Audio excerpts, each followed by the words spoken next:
Assalamualaikum warahmatullahi wabarakatuh.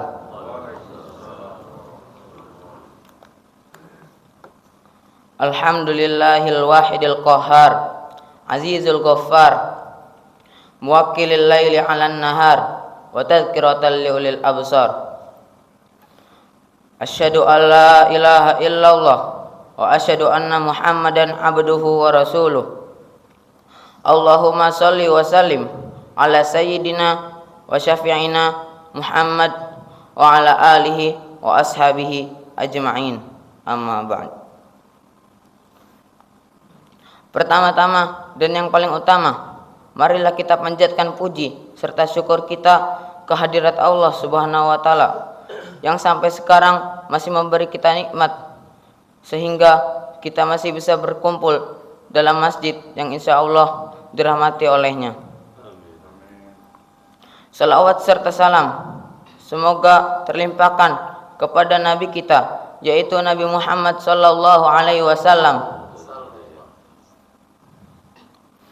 Berdirinya saya di sini, saya akan menyampaikan salah satu hadis dari hadis Rasulullah sallallahu alaihi wasallam yang berjudul orang yang masuk surga tanpa hisab. Rasulullah sallallahu alaihi wasallam bersabda, An Husain ibnu Abdurrahman qala kuntu inda Sa'id ibnu Jubair faqala ayyukum ra'al kawkaba alladhi inqaddal barihah qultu amma inni lam akun fi salatin walakinni ludirtu qala famadha sana'ta qultu istarqaitu qala fama halaka ala dzalika qultu haditsun haddatsana asy-Sya'bi faqala wa ma haddatsakum asy-Sya'bi qultu haddatsana an Buraidah ibnu Husayb al-Aslami annahu qala la ruqyata illa min ainin aw humatin faqala qad ahsana man intaha ila ma sami'a walakin haddatsana ibnu Abbasin anin Nabi sallallahu alaihi wasallam qala uridat alayyal umam fara'aitun nabi wa ma'ahu ar-rahait wan nabi wa ma'ahu ar-rajulu war-rajulan wan nabi laisa ma'ahu ahadun itrufi ali sawadun adhimun fadanantu annahum ummati faqila li hadza Musa alaihi salam wa qaumuhu walakin indur ilal ufuq fanadartu sawadan adiman faqila li hadhihi ummatuk wa ma'ahum sab'una alfan yadkhuluna al-jannah bighairi hisabin wala adzabin thumma nahadu fadakhala manzilahu fakhadha an-nasu fi ulaika alladhina yadkhuluna al-jannah bighairi hisabin wala adzabin faqala ba'duhum fala'allahum alladhina sahibu Rasulullah sallallahu alaihi wasallam faqala ba'duhum fala'allahum alladhina ulidu fil Islam wa lam yusyriku billah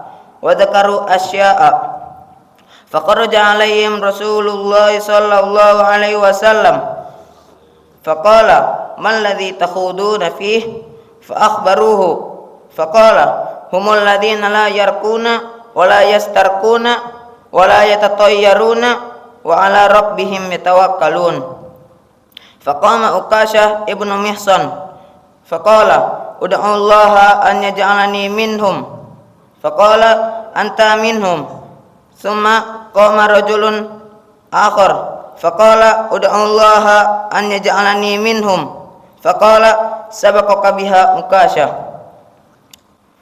Dari Husain bin Abdurrahman berkata, ketika saya berada di dekat Sa'id bin Jubair, dia berkata, siapakah di antara kalian yang melihat bintang jatuh semalam? Saya menjawab, saya. Dan ketika itu saya tidak dalam keadaan sholat, tetapi terkena sangatan kalajengking. Lalu ia bertanya, lalu apa yang Anda kerjakan? Saya menjawab, saya minta diruqyah. Ia bertanya lagi, apa yang mendorong Anda melakukan hal tersebut? Jawabku, sebuah hadis yang dituturkan Asy-Sya'bi kepada kami. Ia bertanya lagi, apakah hadis yang dituturkan oleh Asy-Sya'bi kepada Anda? Saya katakan, dia menuturkan hadis dari Buraidah bin Husayb. Tidak ada ruqyah kecuali karena ain atau terkena sengatan. Sa'id pun berkata, alangkah baiknya orang yang beramal sesuai dengan nas yang telah didengarnya. Akan tetapi Ibnu Abbas radhiyallahu anhu menuturkan kepada kami hadis dari Nabi sallallahu alaihi wasallam. Beliau bersabda, saya telah diperlihatkan beberapa umat oleh Allah. Lalu saya melihat seorang nabi bersama beberapa orang, dan seorang nabi bersama seorang dan dua orang, dan seorang nabi sendiri, tidak seorang pun menyertainya. Tiba-tiba ditampakkan kepada saya sekelompok orang yang sangat banyak. Lalu saya mengira mereka itu umatku. Akan tetapi disampaikan kepada saya, itu adalah Musa dan kaumnya. Lalu tiba-tiba saya melihat lagi sejumlah besar orang, dan disampaikan kepada saya, ini adalah umatmu. Bersama mereka ada 70.000 orang. Mereka akan masuk surga tanpa hisab dan azab. Kemudian beliau bangkit dan masuk rumah. Orang-orang pun saling berbicara satu dengan yang lainnya. Siapakah gerangan mereka itu? Ada di antara mereka yang mengatakan, mungkin saja mereka itu sahabat Rasulullah. Dan ada juga yang mengatakan, mungkin saja mereka itu orang-orang yang dilahirkan dalam lingkungan Islam dan tidak pernah berbuat syirik terhadap Allah. Dan mereka menyebutkan yang lainnya. Ketika Rasulullah SAW keluar, mereka memberitahukan hal tersebut kepada beliau. Maka beliau pun bersabda, mereka itu adalah orang yang tidak pernah minta diruqyah, tidak meminta dikai, dan tidak pernah melakukan tatoyur, serta mereka bertawakal kepada Rabb mereka. Lalu Uqasah bin Mihsan berdiri dan berkata, ya Rasulullah, mohonkanlah kepada Allah, mudah-mudahan saya termasuk golongan mereka. Beliau pun menjawab, engkau termasuk mereka. Kemudian berdirilah salah seorang yang lain dan berkata, mohonkanlah kepada Allah, mudah-mudahan saya juga termasuk golongan mereka. Beliau pun menjawab, kamu sudah didahului oleh Uqasah. Hadis riwayat Imam Bukhari dan Muslim. Hadirin yang dimuliakan oleh Allah Subhanahu wa taala. Dari hadis di atas kita dapat mengambil beberapa pelajaran. Antara lain yang pertama, kita dapat beramal berdasarkan dalil yang ada. Husain bin Abdurrahman terkena sengatan kalajengking, lalu meminta ruqyah dalam pengobatannya. Beliau melakukan hal itu bukan tanpa dalil. Beliau berdalil dengan hadis dari Buraidah bin Al-Husayb. Yang kedua, umat-umat telah ditampakkan kepada Rasulullah sallallahu alaihi wasallam, dan setiap umat akan dikumpulkan sendiri-sendiri bersama nabinya. Yang ketiga, kebenaran itu tidak dilihat pada banyaknya pengikut, akan tetapi kebenaran dan keistimewaan itu dapat dilihat dari kualitasnya. Yang keempat, diperbolehkan melakukan ruqyah karena terkena ain dan sengatan. Dan yang kelima, tidak minta diruqyah, tidak meminta supaya lukanya ditempel dengan besi yang dipanaskan, dan tidak melakukan tatoyur adalah termasuk penghalangan tauhid yang benar. Dan semua itu hanya bisa jika kita tawakal kepada Allah Subhanahu wa taala. Yang keenam, dalamnya ilmu para sahabat, karena mereka mengetahui orang yang dinyatakan dalam hadis tersebut tidak dapat mencapai derajat dan kedudukan yang demikian kecuali dengan amalan. Dan yang ketujuh, kita harus mengikuti gairah dan semangat para sahabat untuk berlomba-lomba mengerjakan amal kebaikan. Yang kedelapan, golongan yang masuk surga tanpa hisab dan azab adalah yang tidak minta diruqyah, dikai, dan tidak melakukan tatoyur serta bertawakal kepada Rabb mereka dengan sempurna. Yang kesembilan, sabda Rasulullah sallallahu alaihi wasallam, kamu termasuk golongan mereka, adalah salah satu tanda kenabian beliau. Dan pelajaran yang ke-10, keelokan budi pekerti Rasulullah sallallahu alaihi wasallam saat beliau mengatakan, kamu sudah kedahuluan oleh Uqasah. Dia tidak mengatakan kamu tidak pantas untuk dimasukkan ke golongan mereka.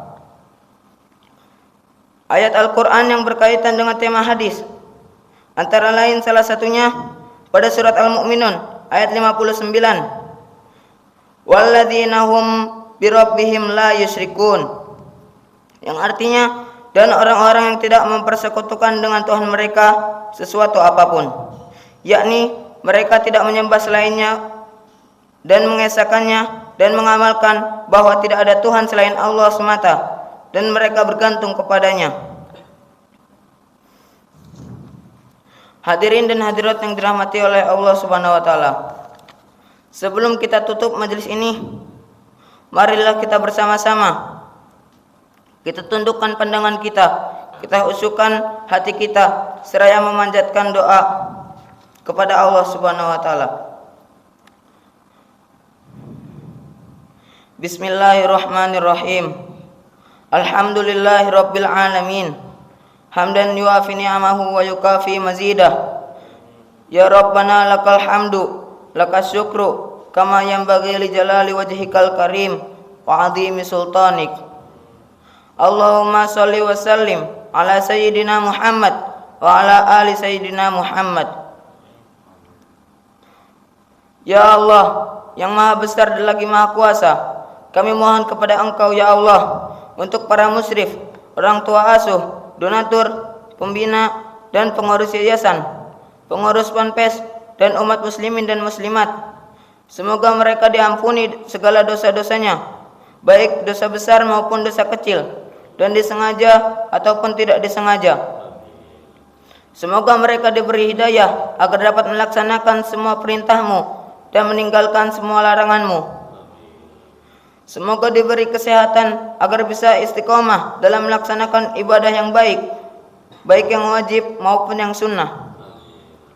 Semoga mereka diberi rezeki yang luas dan berkah agar mau berbagi kepada anak yatim dan duafa dalam perjuangan Islam. Semoga diberi kemampuan bisa bersabar jika menerima musibah dan pandai mensyukuri kenikmatan. Dan semoga mereka diberi keturunan yang qurrata a'yun, keturunan yang solih dan solihah. Rabbana atina fid dunya hasanah wa fil akhirati hasanah wa qina adzabannar. Subhana rabbika rabbil izzati amma yasifun wa salamun alal mursalin walhamdulillahi rabbil alamin. Mungkin ini sekian dari saya, kurang lebihnya mohon maaf. Billahi taufiq wal hidayah. Wassalamualaikum warahmatullahi wabarakatuh.